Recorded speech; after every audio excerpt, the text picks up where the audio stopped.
Hey guys, welcome to the seventh video in our revision series. So this time we're looking at the displacement of particles in a medium. So here we've got a transverse wave, which is moving to the right. Just gonna use a different color here to annotate. So it is moving to the right, as indicated down there as well.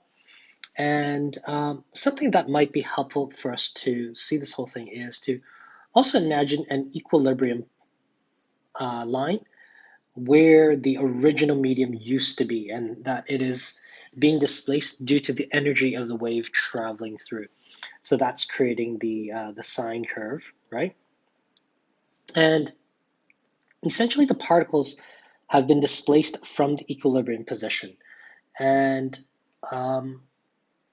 if as it does happen, it's actually oscillating. So the particles are actually oscillating up and down between the equilibrium position, of course, until friction decides to dampen everything until it returns to the equilibrium position completely. And likewise, in our longitudinal wave here, so again, the difference is transverse wave. The wave itself is moving to the right, but the direction in which the particles are moving are perpendicular to that.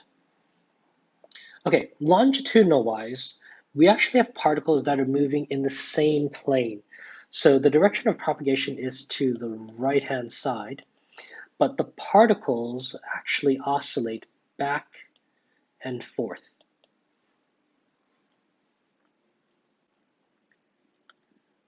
In the direction of propagation of the wave. So lastly, let's have a quick look at some revision questions here. So here we're given a situation, we have 0 seconds, 1 seconds, 2 seconds, and I purposely did 3.3 seconds because if we're assuming this is a maximum amplitude, right, in the negative direction, and then at 3 seconds, so if after 1 second, it moved from, let's say this was maybe 0.5 centimeters, this now moves to 1 centimeters. This is back at essentially 0.5 centimeters, and then here, if it was at 3 centimeters, it would actually be right on the equilibrium. So it's a little bit past that actually. So we're asked to sketch the magnitude and the direction of the particles. And I would maybe add in here that we're sketching the displacement of the particles. Okay, so what we might say is that particle A has been displaced, in this case, if we add a few numbers there, 0.5 centimeters to the left. B would have been displaced, so I would make that twice as long, 1 centimeter to the left. C, it's been displaced 0.5 centimeters.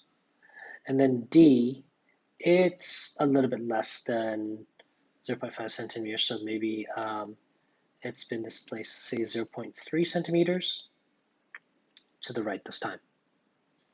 Okay, so hopefully that makes sense to you guys. You may get some questions similar to this, either with a longitudinal or a transverse wave.